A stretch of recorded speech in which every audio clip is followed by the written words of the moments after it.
नमस्कार किसान भाइयों, मैं शक्ति इरिगेशन इंडिया लिमिटेड से कृषि विशेषज्ञ अंकित भवेल इस चैनल में आप सभी का स्वागत करता हूं।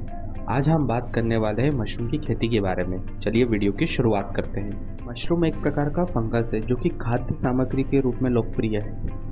मशरूम विभिन्न प्रकार के आते हैं जिसमें कुछ विशेष प्रकार के होते हैं जैसे बटन मशरूम और ऑयस्टर मशरूम आदि प्रमुख हैं।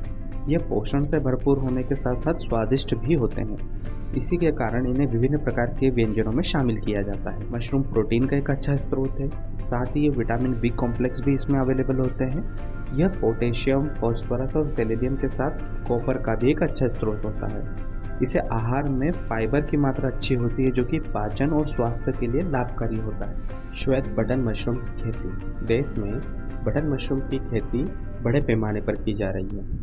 उत्पादन की दृष्टि से यह बटन मशरूम विश्व में प्रथम स्थान पर आता है।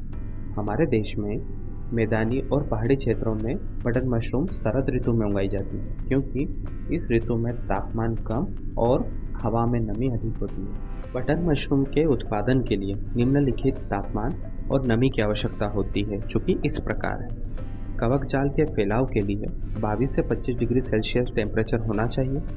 फलन के समय 14 से 18 डिग्री टेम्परेचर होना चाहिए। साथ ही हवा में लगभग 80 से 85% नमी होनी चाहिए। मशरूम की खेती का तरीका खाद्यान्न और बागवानी फसलों से बिल्कुल अलग होता है, इसीलिए इसकी खेती शुरू करने से पहले प्रशिक्षण लेना फायदेमंद होता है।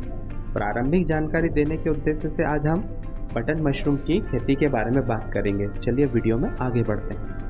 अब बात करते हैं बटन मशरूम उगाने के तरीकों के बारे में। आजकल वैज्ञानिकों के अथक प्रयासों के फलस्वरूप मशरूम को कृत्रिम ढंग से कंपोस्ट पर उगाया जा रहा है। बटन मशरूम उगाने के लिए खाद या कंपोस्ट 3 विधियों से तैयार किया जाता है। पहला है छोटी विधि, दूसरा है लंबी विधि और तीसरा है इंडोर विधि। छोटी और इंडोर विधि से खाद तैयार करने में समय कम लगता है, लेकिन इन विधियों से अधिक पूंजी और संसाधन की आवश्यकता होती है। छोटे स्तर पर मशरूम उत्पादन करने के लिए लंबी विधि से खाद तैयार किया जा सकता है। हालांकि मशरूम उत्पादन शुरू करने और प्रारंभिक ज्ञान प्राप्त करने के लिए लंबी विधि से खाद बनाना अधिक सुविधाजनक होता है। इसीलिए यहाँ पर हम लंबी विधि से कंपोस्ट तैयार करने की प्रक्रिया के बारे में बात करने जा रहे हैं। कंपोस्ट बनाने के लिए उपयुक्त की जाने वाली सामग्री और उनकी मात्राएं इस प्रकार हैं। गेहूँ का भूसा 300 किलो, कैल्शियम अमोनियम नाइट्रेट जिसे केन भी कहा जाता है 9 kilo, urea 4 kilo, muriate of potash 3 kilo, super phosphate खाद 3 किलो, गेहूं का चोकर 15 किलो और जिप्सम 20 किलो। कंपोस्ट बनाने की विधि। सबसे पहले है मिश्रण को तैयार करना। भूसे या पुआल के मिश्रण को पक्के फर्श पर 24 से 48 घंटे तक पानी का छिड़काव करते हुए गीला किया जाता है। इसी दौरान भूसे को पैरों की सहायता से दबाना भी आवश्यक होता है।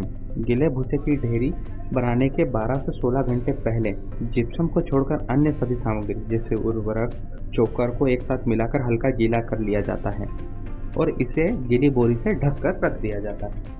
अगला है ढेर बनाना। गीले किए गए मिश्रण को मिलाकर एक लगभग 5 फुट चौड़ा और 5 फुट ऊंचा ढेर बनाया जाता है। ढेर की लंबाई सामग्री की मात्रा पर निर्भर करती है, लेकिन इसकी ऊंचाई और चौड़ाई दिए गए माप से अधिक या कम नहीं होनी चाहिए। ढेर 5 दिन तक स्थिर रहता है। बाहरी परतों में नमी कम होने पर पानी का छिड़काव किया जा सकता है।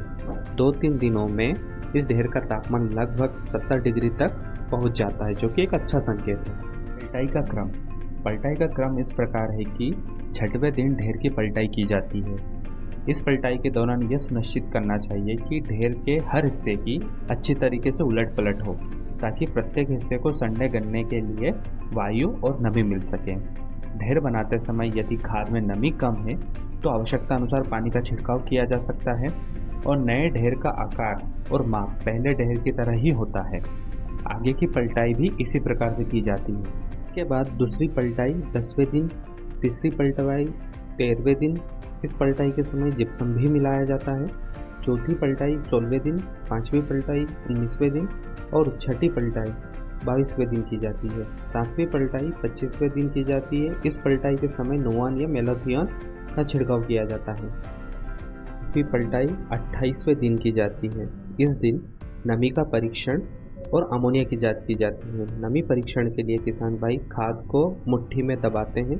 हथेली और उंगलियां गीली हो लेकिन पानी ना निकले तो नमी का स्तर सही माना जाता है। अमोनिया की जांच करते समय खाद को सूंघा जाता है। यदि अमोनिया की गंध आती है तो 3 दिन के अंतराल पर 1 या 2 पलटाई और करते हैं। जब गंध पूरी तरीके से समाप्त हो जाए और मीठी गंध आने लगे तब खाद को 25 डिग्री टेम्परेचर तक ठंडा करते हैं। अमोनिया की जांच के बाद में बिजाई या स्पोनिंग की जाती है। तैयार खाद में 0.5 से 0.75% की दर से बीज मिलाए जाते हैं, मतलब कि 100 किलोग्राम खाद में 500 से 750 ग्राम बीज मिलाए जाते हैं। बिजाई से पहले उस स्थान और बर्तन दोनों को डिसइंफेक्टेड किया जाता है 2% फार्मेलिन की घोल से, और हाथों को भी साबुन से धोया जाता है। मिश्रित खाद को पॉलीथीन थैलों में भरना और कमरों में रखना। सबसे पहले आता है कमरे की तैयारी। हवादार कमरे में 2 फुट की ऊंचाई पर मचान बनाई जाती है और कमरे के फर्श को 2% फार्मेलिन घोल से धोया जाता है और दीवार और छत पर इसका स्प्रे भी किया जाता है। इस समय कमरे के दरवाजे और खिड़कियां बंद की जाती हैं। दूसरा है खाद भरना। बिजाई के साथ 10 से 12 किलो बीजित खाद को पॉलीथीन के थैलों में भरा जाता है और उसी समय उसके मुंह को अच्छी तरीके से बंद किया जाता है। थैलों को कमरे में रखना। थैलों को बांस की रेक पर एक दूसरे से सटाकर रखा जाता है और खाद को रेक पर 6 इंच मोटी परत के रूप में फैलाकर भी रखा जा सकता है। इस स्थिति में रेकों के नीचे पॉलीथीन शीट बिछाई जाती है। दूसरा है अखबार से ढकना। खाद को फैलाने के बाद उसे अखबार से ढकें और दिन में 1 या 2 बार पानी का छिड़काव भी करें। नेक्स्ट है तापमान और नमी। कमरे में 22 से 25 डिग्री सेल्सियस तापमान रखें। 80 से 90% नमी बनाए रखें। नमी बढ़ाने के लिए दीवारों पर पानी का छिड़काव कर सकते हैं या फर्श पर रेत को डालकर उसे भी गीला कर सकते हैं। इसके लिए मिस्ट या फोगर का उपयोग किया जा सकता है। केसिंग मिश्रण को तैयार करना और केसिंग की परत को चढ़ाना। पहला है कवक जाल का फैलाव। बिजाई के 12 से 15 दिन बाद कवक जाल खाद में फैल जाते हैं, जिसके कारण खाद का रंग सफ़ेद हो जाता है। दूसरा है केसिंग मिश्रण को तैयार करना। तो 2 साल पुरानी गोबर की खाद और दोमट मिट्टी को बराबर हिस्सों में मिलाकर इसे तैयार करते हैं। इस मिश्रण को 2% फॉर्मेलिन घोल से उपचारित भी किया जाता है। तीसरा है केसिंग मिश्रण का उपचार। इसके लिए फार्मेलिन घोल से केसिंग मिश्रण को गीला करते हैं और इसे पॉलीथीन से ढक कर रखा जाता है। केसिंग की प्रक्रिया शुरू करने के 24 घंटे पहले पॉलीथीन को हटाकर इसे उलट पलट करते हैं। चौथा है केसिंग परत को चढ़ाना। तो थैलों का मुंह खोलकर खाद की सतह को समान करके इसे 3 से 4 सेंटीमीटर मोटी परत के रूप में केसिंग मिश्रण को चढ़ाया जाता है। इसके अतिरिक्त पॉलीथीन को नीचे की ओर मोड़ देते हैं और थैलों को कमरे से पहले की तरह रख देते हैं। कमरे में 22 से 25 डिग्री टेम्परेचर तापमान और 90% नमी बनाए रखते हैं। केसिंग के उपरांत उसका रखरखाव। पहला है नमी की जांच। प्रतिदिन थैलों में नमी का जायजा लें और आवश्यकता अनुसार पानी का छिड़काव करते रहें। दूसरा है तापमान को कंट्रोल करना। केसिंग के 1 सप्ताह बाद तापमान को लगभग 25 डिग्री से घटाकर 16 से 18 डिग्री तक लाया जाता है, क्योंकि ये कंडीशन मशरूम की ग्रोथ को बढ़ावा देती है। तीसरा है नमी बनाए रखना। नमी को लगभग मशरूम फार्म पर 85% तक रखा जाता है। चौथा है पानी का छिड़काव। सुबह और शाम के समय थैलों पर पानी का छिड़काव करते रहें, जिसके कारण मशरूम की ग्रोथ बेहतर देखने को मिलती है। पांचवा है हवा का आदान प्रदान। कमरे में उचित वेंटिलेशन रखा जाए, जिसमें सुबह और शाम के समय खिड़कियां और दरवाजों को खोलते रहें। मशरूम की तुड़ाई, भंडारण व उपज के बारे में। पहला है तुड़ाई का समय। मशरूम का आकार जब 3 से 4 सेंटीमीटर हो जाए तब उसे ट्विस्ट करके या मरोड़ कर तोड़ा जाता है। भंडारण। तुड़ाई के बाद मशरूम को जल्दी उपयोग में लें। सामान्य तापमान पर 12 घंटे तक और फ्रिज में 2 से 3 दिन तक इसे रखा जा सकता है। लंबे समय तक भंडारण करने के लिए 18% नमक के घोल में इसे रखा जाता है। तीसरा है उत्पादन की अवधि। प्रतिदिन मशरूम की पैदावार हमें मिलती है और 8 से 10 सप्ताह में पूरा उत्पादन हो जाता है। उपज। 1 कुंटल कंपोस्ट से औसतन 12 से 15 किलो मशरूम की उपज हमें प्राप्त होती है।